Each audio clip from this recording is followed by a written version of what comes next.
Welcome to this week's episode of the Jewish Diaspora Report. On this week's episode, we look into the war of the words and the redefining of reality. Let's get started.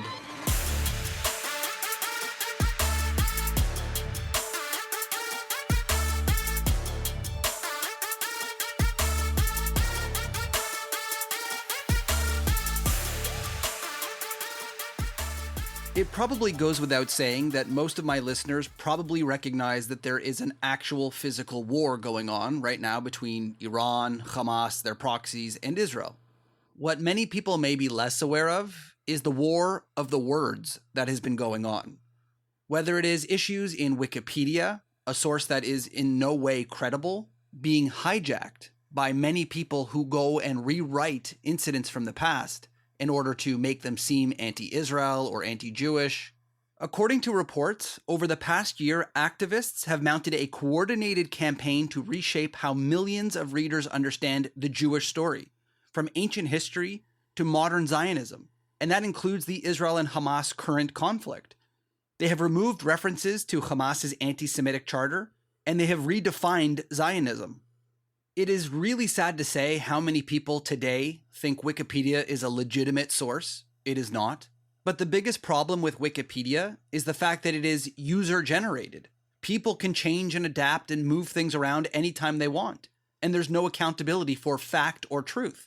It is, again, user-generated. So if you have enough people doing this coordinated campaign, you can do it. Who is going to stop them? And it is a very dangerous thing because, again, many people use this as what they think to be a credible source. Redefining terms and histories is incredibly powerful. They are literally changing the past.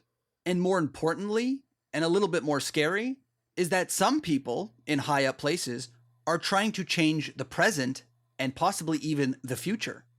If you've listened to our podcast before, you know that we've debunked so many false claims. It's so hard to keep up with all of the lies that are being spread. But the craziest thing is when some of these lies are coming from what appear to be reputable sources, like NGOs or non-governmental organizations, people like Amnesty International, B'Tselem, and other human rights organizations. They appear to be great causes. They are non-governmental organizations that help with human rights. Who would go against that? They seem legitimate. They've been around for a very long time. And people love to cite B'Tselem being an Israeli organization because, of course, why not tokenize a Jewish organization? It's worth so much more than someone like Amnesty International because they're Jews. And they must be the only Jews who are willing to tell the truth. But over the last number of years, there has been an entire industry making money off of these lies. Everybody helps everybody out, and they all work in coordination with one another. Whether it's NGOs feeding information to UN putting it out to the media giving stories back to the UN, saying that we saw this and using it as proof of things happening. It is a silo and a circle of lies and falsehoods that they all feed off each other. And ironically, they always pretend that it's true because they blame someone else for that information. So when the UN is called out for misleading information, they say, hey, that's not us. That was the Associated Press who told us that. We just go based on their reporting. And the Associated Press says, hey, that was from an NGO called Amnesty International. Not our problem. We just report what they tell us. And then the NGO says, well, that's what our UN workers told us. Everybody passes the buck, and nobody is actually accountable for what they're saying. Personally, I believe this is exactly why many organizations choose not to send legitimate international journalists into Gaza. It does happen despite all of the lies you will hear online. In fact, about 2 weeks ago, the Israeli government brought a whole bunch of international journalists into Gaza to see all of that aid that's been sitting there that the UN has been lying about. But rather than send actual journalists that have to go and, tell the truth, it is so much easier for these organizations to just use local people, because that way they have a little bit of cover and deniability when it comes to the fact that they're reporting, essentially, lies. It's not our problem. This is what our reporters are telling us, even though they know that the reporters technically work for Hamas. The United Nations knows very well that their people in Gaza work for Hamas. So everybody gets this plausible deniability of, hey, this is what we're told, and we're just repeating it. What do we know? We're not there. It allows them to knowingly spread false information while pretending that they can't be sure what's false and what's true. And this is the ironic part that I want to talk a little bit about on this podcast episode. The fact that these organizations are trying so desperately to lie their way into all of their claims, like genocide, apartheid, even though it doesn't actually fit, and it still isn't working for them. It is incredibly ironic that they are doing everything they can to demonize Israel, and Israel has gone so above and beyond everything they possibly could do that these groups are still finding it difficult to prove what they claim is actually happening because it's not happening. And the only way that these organizations and groups are able to do that is by changing the definitions. Much like how they're changing Wikipedia and changing history, they are currently trying to change the rules and the laws that would say that certain things are happening, like genocide and apartheid, because by their own definition, they literally don't work. It doesn't fit. But if we just fudge the information a little bit, we can make it happen by changing the definition. I am sure that most of you have probably seen in the comment section or in some type of talk that Amnesty International has declared a genocide. Their report that they had done in 2024 suggested that they have proven that there is a genocide in Gaza. The headlines went out around the world in all of the different NGOs, UN, and newspapers that a genocide is officially happening because Amnesty International said it was. In their 300-page document that they had written, the ironic part is they admit openly that they don't use the proper definition of genocide. The international world has a definition for genocide. It was created after World War II to describe what a genocide was, since no one had a term or a description for what happened during World War II. So instead of actually using that definition, which they should have done if they wanted to prove a supposed genocide was happening, Amnesty decided to redefine it. They openly admit that they changed the definition of genocide because they couldn't prove it. I don't want to go into the many, many things that are wrong with this report. There are a lot, and it's kind of funny when you look at how stupid they are and how much they're manipulating the facts and the evidence. But most important is the definition of genocide itself. According to the Genocide Convention, in order to prove by law that a genocide is taking place, it requires intent, or dolus specialis in Latin. It is the most crucial element of this issue of genocide, that someone is intentionally trying to destroy a people. In their report, they admit that they wanted to have a looser definition of intent because they couldn't prove it. In order to make it fit with a genocide, they obviously manipulated the facts, but they most importantly removed the issue of intent. They said that some Israelis said some mean things and therefore that's proof of intent. Although most of those statements are technically either non-governmental people like Smotrich and Ben-Gvir they love to use. Yes, they say very stupid things, but they do not represent the government. And that does not filter into the IDF's actions because of the stupid words of a couple people in the government. Imagine holding the United States government responsible for things that AOC or Marjorie Taylor Greene say. Obviously, they don't represent the government, despite being in the government. They try to suggest that Benjamin Netanyahu, the prime minister, has made claims about killing all the Palestinians and Amalek and all these other things, which purposefully they take out of context because in those statements, he is speaking specifically about Hamas. And therefore, it is an enemy combatant, not the public, not the innocent civilians. But they use it anyway as proof that he wants to kill all Gazans, which is not true. So they've manipulated this information. They've had to change the definition in order to make it fit. Now, I'd like to explain this a little bit better to you. So I'm going to let Andrew Fox, a former British Special Forces member and now a military expert, explain it to you. Is Israel committing a genocide? No, emphatically not. Look, there's a key factor to genocide, and that is the dolus specialis of the intent. Okay, so normally if you committed a crime, went to court, it would be the burden of proof would be beyond reasonable doubt, 90% plus certainty that you'd committed the crime. But the dolus specialis, it's 100%. It cannot be anything else for it to be intent for genocide. And if you look at the fact that Israel has sustained 3,000 casualties, that Israel has the capability to end this tomorrow. If they really wanted to wipe out 2 million Palestinians, they have enough firepower to do that. And they've demonstrated that repeatedly over the last year, that they have firepower beyond anything even the UK could bring to bear, quite frankly, and yet they're not using it. There have been more bombs dropped in Gaza than people have been killed. Either the IDF are the worst shots in history, or they're actually taking care with civilian lives. You don't facilitate twice the amount of food aid going into Gaza as was going in before the war if you're trying to kill everyone.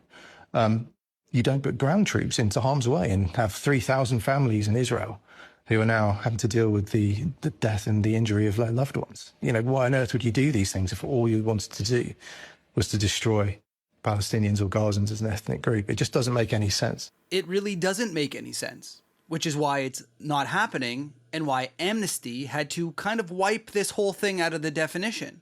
They had no proof of this intent, and according to a military expert, says that even if you had that intent, you need to have 100% certainty that this group was intending to kill innocent civilians in order to wipe them off the map, the entire population. And even more ironically, Amnesty acknowledges that Israel is doing things in order to minimize the harm to civilian people by moving their populations to safe zones. But amazingly, they use it in their report as an example of the genocide. The moving of people from place to place is in itself part of the genocide. It is not trying to alleviate the death of innocent people. It is trying to kill people, apparently.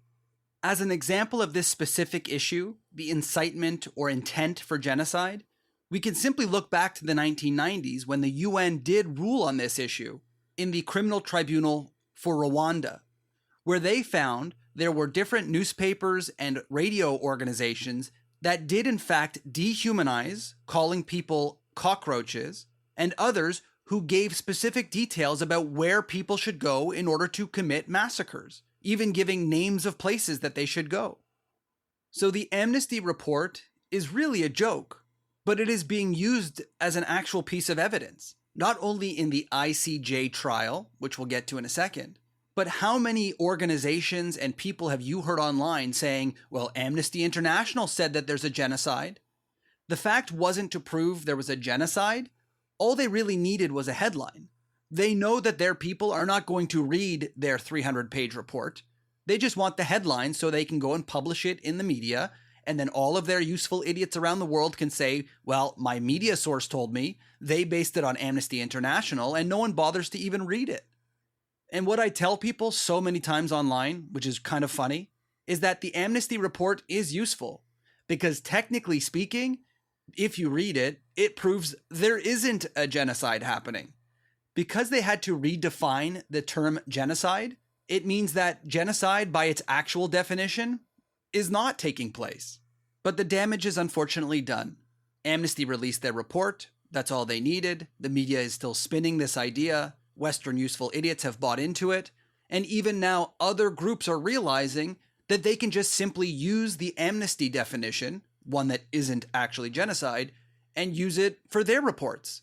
People like B'Tselem, who now came out with a report claiming a genocide is happening in Gaza, but admittedly used the, quote, broader definition of genocide, which means the non-definition of genocide, one where intent is not really that important, and we ignore any facts that go against what we would like to be presenting to our followers.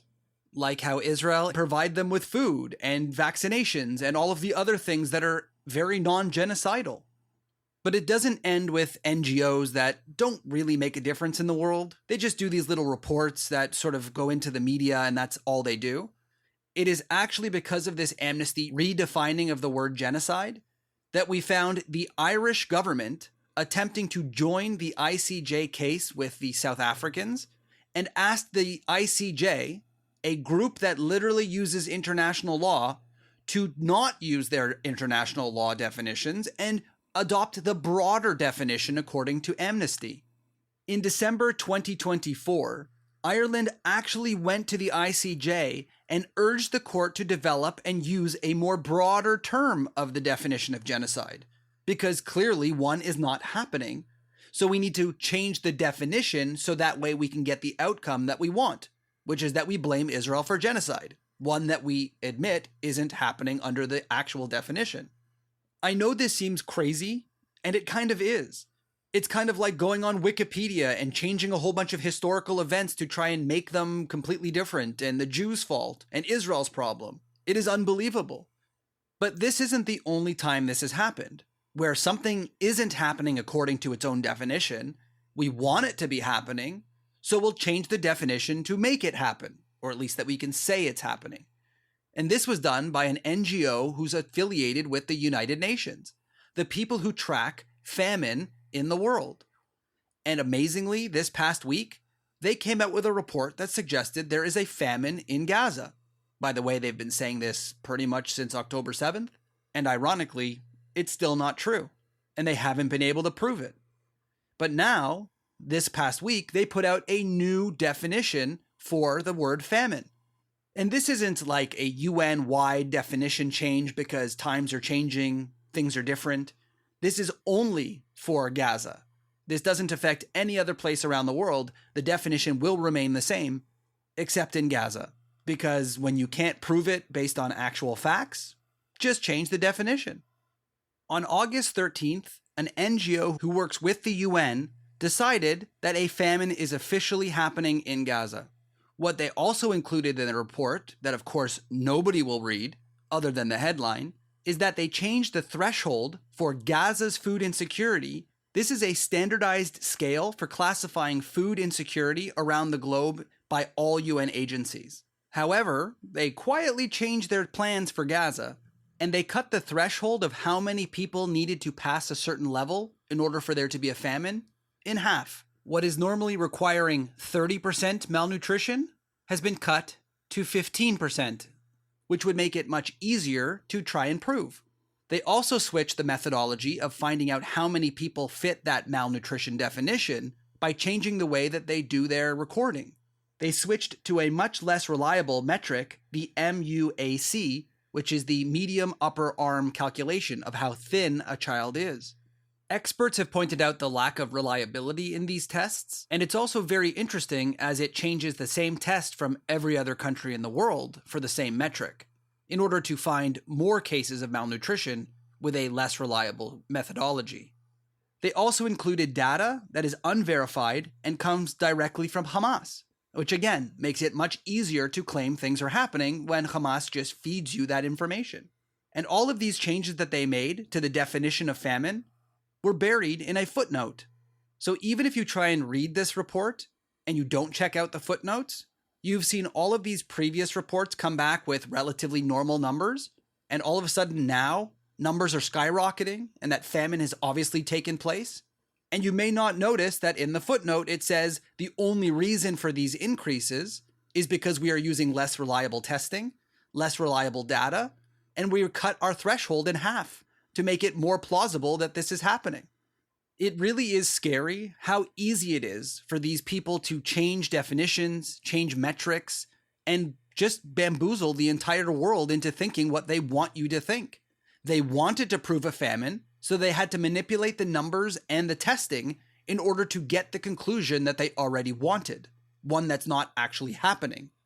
In the end, whether it's Wikipedia, NGOs, news organizations, or even the United Nations, we are seeing the definitions of some of these very important issues, like genocide, famine, things that are very important around the world, be manipulated and changed only for one conflict. Things are purposely being redefined, sometimes openly and other times hidden in footnotes, in order to convince a world that something is happening that is clearly not happening. And you have to ask yourself, why? The answer, clearly, is that there are a lot of people at these organizations that obviously have a preconceived idea of what they would like to tell the world and need to make the data try and fit what they want to tell the world. When they say starvation and the numbers don't really add up, change the numbers. When the International Court of Justice says there's no genocide happening, ask them to change the definition and use a broader definition, one created that removes the requirement to prove anything. All we need to make sure is that Israel is demonized, that Israel is forced to stop what they're doing because of the international pressure. I've said on this podcast a long time ago that this is all a pressure campaign to stop Israel from winning. It has happened before. Every single time that Israel gets into a war, the international pressure ratchets up, They are accused of genocide, ethnic cleansing. They are told that they need to stop. Usually in the past they did. And there was a ceasefire until the next time Hamas decided to attack. This time is different.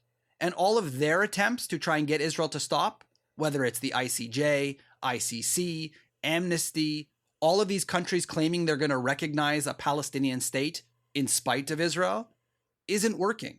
Because Israel has decided that October 7th was the final straw. We are not going to sit around and wait for the next October 7th. Israel is going to do what it needs to do in order to protect its people and stop this from ever happening again, despite the international pressure, despite the lies on Wikipedia. It doesn't matter to them. And I'll end this podcast episode with a very interesting claim from a very controversial person. Many of you may not know Rabbi Meir Kahane. He is a very controversial person in some ways, but he said a very interesting thing when it comes to world opinion of the Jewish state. The world has a tendency to love Jews after every Holocaust. Well, I'd rather have a Jewish state that is hated by the world than a Holocaust that's loved by it. This has been another episode of the Jewish Diaspora Report. Don't forget to check us out on social media at jdr.podcast and check out some of our other episodes on your favorite podcast source. We'll see you next time.